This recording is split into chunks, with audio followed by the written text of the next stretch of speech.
एक राजा था। उसके पुत्र एवं उसके मंत्री के पुत्र में गहरी दोस्ती थी। दोनों साथ साथ रहते, खाते एवं घूमते थे। एक बार दोनों ने विदेश घूमने का निश्चय किया। रुपए पैसे की कोई कमी न थी। दोनों साहसी भी खूब थे। एक दिन दोनों अपने अपने घोड़े पर सवार होकर निकल पड़े। शाम होते होते वे एक बहुत बड़े तालाब के किनारे पहुंचे। आसपास कोई गांव या बस्ती न देखकर उन्होंने वहीं रात व्यतीत करने का निश्चय किया। अपने घोड़ों को पेड़ से बांधकर वे एक पेड़ की ऊंची डाल पर चढ़ गए। उन्होंने वहीं सोने की व्यवस्था की। अंधकार बढ़ने पर उन्हें विभिन्न प्रकार के जानवरों की आवाजें सुनाई पड़ने लगीं। कुछ देर बाद एक विचित्र दृश्य देख दोनों घबरा उठे। तालाब के मध्य पानी में हलचल हुई। जोर जोर से फुफकारने की आवाज आने लगी। थोड़ी देर में एक विशाल सांप अपना फन उठाए पानी से निकला। किनारे आकर वह फुफकारने लगा। सांप के सिर पर अद्भुत मणि थी। उसका उज्ज्वल प्रकाश चारों ओर फैल रहा था। सांप ने अपनी मणि को एक मिट्टी के ढेर पर रख दिया और वह फुफकारते हुए भोजन की खोज में उस पेड़ के नीचे पहुंचा, जिस पर दोनों मित्र बैठे हुए थे। सांप ने दोनों घोड़ों को खा लिया। दोनों सोच रहे थे कि अब सांप उन्हें भी डंस लेगा, लेकिन वह दूसरी ओर निकल गया। वे उत्सुकता से मणि को देखने लगे। उन्होंने पहले कभी मणि नहीं देखी थी, केवल कहानियों में ही सुना था। सांप के दूर जाते ही मंत्री के पुत्र की इच्छा मणि को प्राप्त करने की हुई। उसने सुना था कि मणि से निकलते प्रकाश को ढकने का एकमात्र उपाय गोबर या फिर घोड़े की लीद है। घोड़े की लीद पेड़ के नीचे थी ही। वह जल्दी से पेड़ से उतरा, मणि को घोड़े की लीद से ढक दिया और फिर पेड़ पर चढ़कर बैठ गया। थोड़ी देर बाद सांप लौटा और मणि को ढूंढने लगा। मणि न पाकर वह गुस्से से फन पटकने लगा। गुस्से एवं दुहक से उसने वहीं प्राण त्याग दिया। सुबह होने पर राजा का बेटा एवं मंत्री का बेटा पेड़ से उतरे। मंत्री के बेटे ने मणि को निकाल लिया तथा उसे धोने के लिए तालाब की ओर गया। मणि को धोते ही उससे अपूर्व प्रकाश निकलने लगा। उस प्रकाश से तालाब का तल तक प्रकाशित हो गया। उन्होंने देखा कि तालाब के तल में दीवारों से घिरा एक विराट महल है। मंत्री के पुत्र ने कहा, चलो डुबकी लगाकर वहां चलते हैं। राजा के पुत्र ने डरते हुए कहा, अगर वहां कोई दैत्य दानव हुआ तो। मंत्री का बेटा साहसी था। उसने कहा, चलते हैं, जो होगा देखा जाएगा। दोनों ने तालाब में डुबकी लगाई। मंत्री के पुत्र के हाथ में मणि थी। उसके प्रकाश से चारों ओर जगमग हो गई। कुछ क्षणों में वे तालाब में स्थित राजमहल तक पहुंच गए।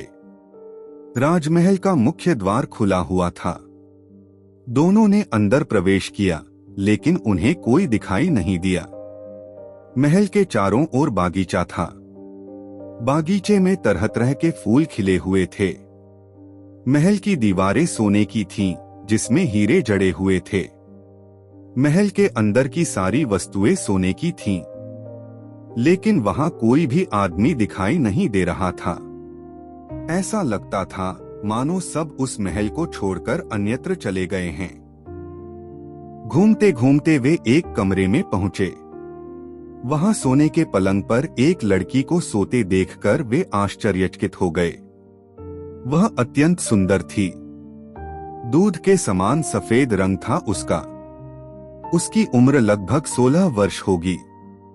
दोनों उसे आश्चर्यचकित होकर देख रहे थे। कुछ देर बाद लड़की की नींद खुली। उसने आंखें मलते हुए उन्हें देखा और घबराकर बोली, हाय सर्वनाश, तुम लोग यहाँ कैसे आ गए? क्या तुम्हें पता नहीं कि यहाँ एक बहुत बड़ा सांप रहता है? वह अभी आएगा और तुम्हें देखते ही। जानता हूँ, दोनों ने कहा। विश्वास नहीं हो रहा है। बिस्तर से उठती हुई वह बोली, उस सांप ने मेरे माता पिता, भाइयों, नौकर चाकर, सिपाही, स्वजन एवं समस्त आत्मीयजनों को खा लिया है, केवल मुझे छोड़ दिया है। तुम लोग तुरंत भाग जाओ, वरना वह तुम्हें भी। मंत्री के पुत्र ने कहा, अब सांप नहीं आएगा, क्योंकि वह। यह सुनकर लड़की बहुत खुश हुई। सांप से उसे बचाने के लिए वह उन्हें बार बार धन्यवाद देने लगी। फिर साग्रह बोली, तुम लोगों ने मुझे सांप से बचाया है, कृपया इस महल में मुझे अकेली छोड़कर मत चले जाना। दोनों ने उसे आश्वासन दिया। दोनों वहीं रहने लगे। लड़की देखने में जितनी सुंदर थी, स्वभाव में उतनी ही अच्छी थी। कुछ दिनों के बाद राजपुत्र ने उसके साथ विवाह कर लिया। उसके कुछ दिनों बाद राजपुत्र ने अपने देश जाने की सोची, लेकिन वह शाही ठाठ बाट के साथ जाना चाहता था। मंत्री पुत्र ने कहा कि वह पहले जाकर राजा को सब कुछ बता देगा, फिर हाथी घोड़े प्रजा के साथ आएगा और दोनों को राजसी ठाठ के साथ ले जाएगा। यह सुनकर राजपुत्र आश्वस्त हो गया। तय कार्यक्रम के मुताबिक मंत्री पुत्र जाने को तैयार हुआ। तालाब के ऊपर जाने के लिए मणि की जरूरत थी। दोनों ने तय किया कि मणि लेकर दोनों ऊपर जाएंगे, फिर राजपुत्र मणि के साथ वापस आ जाएगा और मंत्री पुत्र अपने देश की ओर रवाना होगा। इसी कार्यक्रम के अनुसार जल से बाहर आकर मंत्री पुत्र ने अपने लौटने की तिथि राजपुत्र को बताई और अपने देश के लिए उसने प्रस्थान किया। राजपुत्र मणि लेकर अपनी पत्नी के पास वापस आ गया। इधर मंत्री पुत्र सीधे रास्ते से न लौटकर दूसरे रास्ते से अपने देश को लौटा, जिससे उसे देश पहुंचने में अधिक दिन लग गए। इसीलिए उसे पूरी तैयारी के साथ लौटने में देर हो गई। उधर राजपुत्र उस निर्जन महल में अत्यंत अधीर होकर मंत्री पुत्र के लौटने की प्रतीक्षा करने लगा। एक दिन राजपुत्र दोपहर को भोजन कर सो रहा था, तभी उस लड़की की नजर उस मणि पर पड़ी। उसने सोचा, पानी के बाहर क्या है, कभी देखा नहीं। आठ मणि लेकर ऊपर जाने एवं राजपुत्र के जगने से पहले लौट आने की इच्छा उसके मन में जगी। फिर उसने ऐसा ही किया। पानी से बाहर का वातावरण और प्राकृतिक दृश्य देखकर उसे अति प्रसन्नता हुई। तालाब के घाट की सीढ़ियों पर बैठकर उसने स्नान किया और कुछ देर तक इधर उधर घूमती रही। उसके बाद अपने महल में लौट आई। धीरे धीरे उसका साहस बढ़ता गया।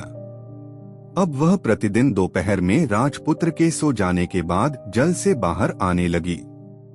जिस राज्य की सीमा के अंतर्गत वह तालाब था, उस राज्य का राजा अपने पुत्र के साथ एक दिन शिकार के लिए वहां आया। तालाब के पास ही उन्होंने अपना डेरा डाला। दोपहर को सभी खाने पीने में व्यस्त थे। राजपुत्र घूमते घूमते उसी तालाब के किनारे खड़ा हो गया। एक बुढ़िया वहीं आसपास की सूखी लकड़ियां चुन रही थी। वह लड़की भी रोज की तरह मणि लेकर तालाब के घाट की सीढ़ी पर बैठी हुई थी। अचानक उसकी नजर उन दोनों पर पड़ी। वह अत्यंत घबरा गई और तालाब में डुबकी लगाकर अपने महल में पहुंचकर उसने राहत की सांस ली। इधर राजपुत्र लड़की की सुंदरता पर मुग्ध हो गया था। ऐसी रूपवती कन्या उसने पहले कभी नहीं देखी थी। एक झलक दिखाकर वह अदृश्य हो गई थी। राजपुत्र काठ की तरह स्थिर खड़ा रहा और सोचने लगा कि कितना अच्छा होगा अगर वह रूपवती लड़की एक बार फिर उसे दिख जाए। लेकिन उसकी यह कामना पूर्ण नहीं हुई। वह पागल हो गया। बीच बीच में वह कहता जाता, अभी थी, अभी नहीं। कोई कुछ समझ नहीं पा रहा था। राजपुत्र वहां से लौटना नहीं चाहता था। बड़ी मुश्किल से उसे राजमहल लाया गया। राजा ने राज्य के अनेक वैद्यों को बुलवाया। बहुत इलाज करवाया, पर कोई लाभ नहीं हुआ। राजा का बेटा सिर्फ एक रट लगाए हुए था, अभी थी, अभी नहीं। राजा अत्यंत उदास हो गए। उन्होंने घोषणा करवाई, जो कोई भी राजपुत्र को ठीक कर देगा, उसकी बेटी के साथ राजपुत्र का विवाह करवा दिया जाएगा एवं आधा राज्य भी उसे मिलेगा। लेकिन कोई भी सामने नहीं आया। राजा एकदम निराश हो गए। एक दिन एक बुढ़िया ने आकर कहा, महाराज, मैं आपके पुत्र को ठीक कर सकती हूँ। राजा ने आश्चर्य से कहा, तुम? बुढ़िया बोली, हाँ महाराज। राजा ने पूछा, राज्य के प्रसिद्ध वैद्य भी उसे ठीक नहीं कर सके और तुम ठीक कर दोगी? क्या तुम्हें उसके पागल होने का कारण पता है? हाँ महाराज, पर अभी नहीं बताऊंगी। पहले उसे ठीक कर दूं, फिर बताऊंगी, बुढ़िया बोली। ठीक है, पर कितने दिन लगेंगे? राजा ने पूछा। बुढ़िया बोली, अभी नहीं बता पाऊंगी महाराज, पर आपका सहयोग मिला तो आपका बेटा शीघ्र ठीक हो जाएगा। मेरा सहयोग? कैसा सहयोग? राजा ने पूछा। जिस तालाब के किनारे राजपुत्र पागल हुए थे, वहां मेरे लिए एक झोंपड़ी बनवा दीजिए। झोंपड़ी से कोई 100 कदम दूर आपके अनुचर छिपकर रहेंगे एवं मेरे निर्देश पर कार्य करेंगे, बुढ़िया बोली। राजा ने अनुचरों को आदेश दिया कि वे बुढ़िया के निर्देशानुसार कार्य करें। बुढ़िया फिर बोली, लेकिन महाराज, आप अपने वचन को भूल मत जाइएगा। मैं तो आपके बेटे से विवाह नहीं करूंगी, लेकिन बदले में आपको अपनी बेटी का विवाह मेरे बेटे फकीर चंद से करना होगा। उस बुढ़िया का फकीर चंद नामक एक बेटा था, इसलिए सब उसे फकीर की माँ कहकर बुलाते थे। लेकिन फकीर एकदम पागल था। बीच बीच में घर से भाग जाता था। वह लंगोट धारण करता था और सारे शरीर में राख मल लेता था। जब घर वापस आता तब दरवाजे पर खड़ी माँ के सामने उछल उछल नाचता। उसकी बात किसी को समझ में नहीं आती थी। राजा के आदेश से तालाब के किनारे झोंपड़ी बना दी गई। 100 कदम की दूरी पर अनुचरों के रहने की भी व्यवस्था कर दी गई।